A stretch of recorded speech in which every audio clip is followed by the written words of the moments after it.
Welcome back in here to Live Now from Fox. I am Andy Mack. More than 2 years since the OceanGate Titan submersible disaster, a U.S. Coast Guard report finding that that incident was in and of itself preventable. The Coast Guard said the company's safety procedures were, quote, critically flawed, also citing glaring disparities between safety protocols and actual practices. In this 335-page, investigators repeatedly point to OceanGate's culture of downplaying, ignoring, and even falsifying key safety information to improve its reputation and evade scrutiny from regulators. Of course, the submersible implosion that killed 5 aboard the Titanic dive was preventable. This, according to a U.S. Coast Guard report on Tuesday, releasing this, talking about some of those intimidation tactics, exploiting regulatory loopholes. For more on this, let's bring in right now maritime expert, friend of the program, associate professor at Campbell University, Sal Mercogliano. Sal, thank you so much for joining us here on Live Now from Fox. And there were just so many red flags leading up to this disaster. What stands out to you in this report? Well, good evening, Andy. And you're right. I mean, the amount of warnings that were just blistering is amazing. I just really want to say, number one, I thought the Coast Guard did an extensive report. This is an amazing report, and they are not afraid to actually take punches at themselves. Yeah, there was a culture at OceanGate that did not want to hear any sort of opposition. Right from the very top, we saw that with Stockton Rush, and we saw it throughout that. If you watch the hearings, you saw that. But what was really interesting is that the Coast Guard identified several key areas where Stockton Rush and OceanGate, and again, I think it's really important to note it's OceanGate, it's the corporation, because there are other people involved in this, did their best to circumvent the rules and operate this submersible outside the bounds of rules and regulations. And the Coast Guard was very clear that there needs to be some closing of loopholes so that this cannot happen again.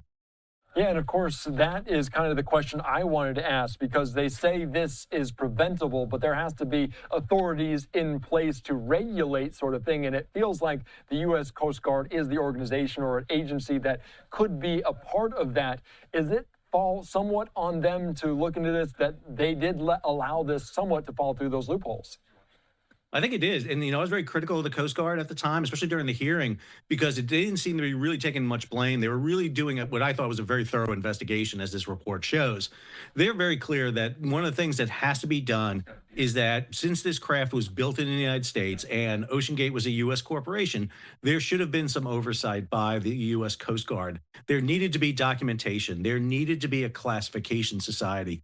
Basically, what Stockton Rush and OceanGate were operating was a stateless, unclassified, unregulated submersible out in the open ocean. And so there was very little rules that existed. But again, for 60 years, this was a safe process where there has been literally no deaths at all at depths. And it's just because Stockton Rush operated in such a way as, basically having people pay to go on board. I mean, this is basically a pleasure craft, and it needed to be regulated as such.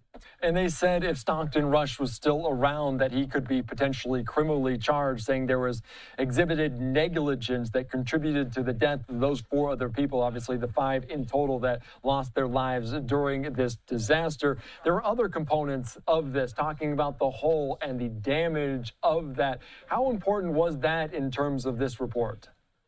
Oh, I think it is. I think, number one, even though Stockton Rush did die, there are other liabilities here that's really important. I mean, there are other officers and elements of the corporation at play. Ocean Prince, the vessel that was used in this, is at liability for this.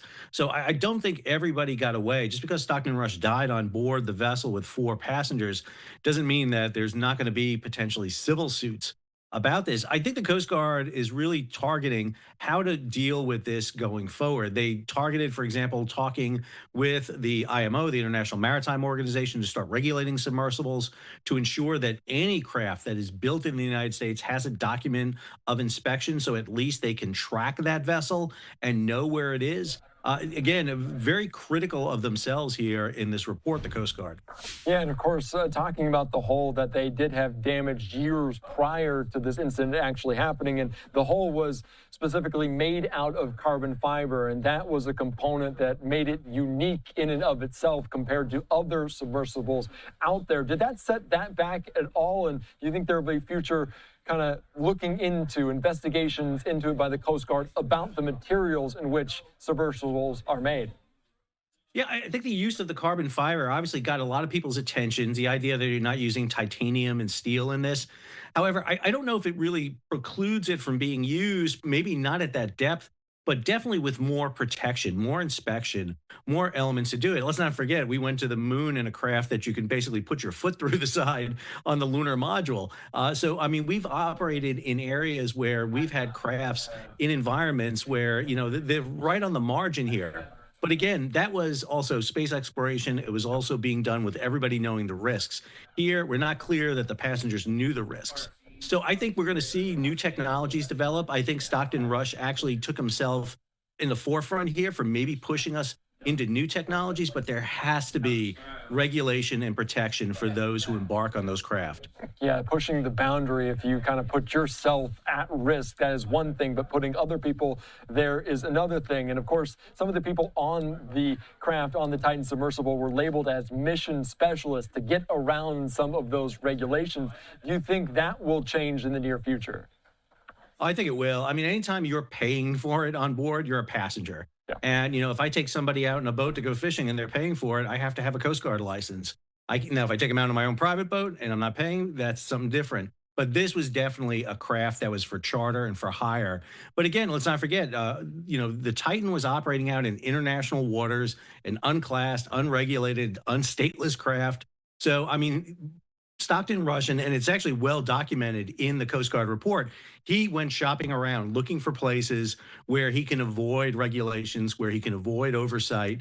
So there was a conscious decision here by Ocean Gate and Stockton Rush not to get themselves hemmed in by regulation because he thought it would slow him down and prevent him from turning a profit. But unfortunately, what it did was lead to the fatal deaths of those 5 people alongside the Titanic. And that's what also the report detailed, was some of that toxic workplace culture that he continued to eliminate. And even he, although not really an expert in that, was making engineering decisions that ultimately took the lives of those other people. What other lessons should be taken away from this, Sal? What else can other submersible companies that are also trying to explore the depths of the ocean, explore the Titanic, what other lessons should we take from this? Well, I can tell you that submersible operators out there are not happy with this. They were running a safe industry. They were going far and beyond. They would argue they didn't need regulation because they knew the dangers. It was Stockton Rush who didn't understand the dangers. And now this is going to put a level of control over them. But again, we're seeing the deep ocean and the ocean becoming more available, more common for everyone. And while you'll have people who use, good measures and do all their due diligence, there are others who don't. And sometimes that's what you want regulation to do. Unfortunately, one of the things we see is that, regulations, especially shipping regulations, are written in blood. And let's not forget the very first of these literally was Titanic and the Safety of Life at Sea Convention that mandated lifeboats and life protection and 24-hour radio monitoring. And in many ways, Titan is going to do the same thing for submersibles that Titanic did for ships. Yeah, kind of ironic that the twist of fate as they were going down to see the Titanic, obviously the disaster that unfolded. We talked about it, some of the legal liabilities, the civil cases that will proceed for years and years. Does this close the chapter at all in terms of the Coast Guard? Will there be other reports, if at all, from them or other agencies? I don't think we'll see this from the U.S. Coast Guard. I think this is going to close the book, at least on their investigation. However, we will see regulations coming out. We'll see them pushing more with the International Maritime Organization. Let's not forget, too, this happened on a Canadian vessel out of a Canadian port, so we're going to see an investigation come out from Canada, too, on this. I'm not sure you're going to see the end of the liability on this because there is liability issues out there. Ocean Gate was not just Stockton Rush. There are other elements that are involved. There are other parties that are associated with this. Again, the vessel that brought him out to that site is also going to be held culpable here in some ways, and whether or not there should have been some more oversight on this. But I do think for right now that this will close out at least the Coast Guard investigation, but we're not going to see those changes. The question is, Coast Guard is very thin spread out there with resources. They're underfunded, under-personneled, and, doing more missions for them is really not something they look forward to. But now they're going to have to be a little bit more cognizant of this in the area of submersibles. Yeah, the ocean is so expansive. Obviously, the U.S. Coast Guard doing their best to cover it all. And this, obviously, disaster happening 2+ years ago. Anything else we're missing, Sal? Anything else that you want to note before I let you go? I think, again, the ocean is extremely safe and the use of submersibles is extremely safe. 60 years, no major deaths at depth at all until you got into this.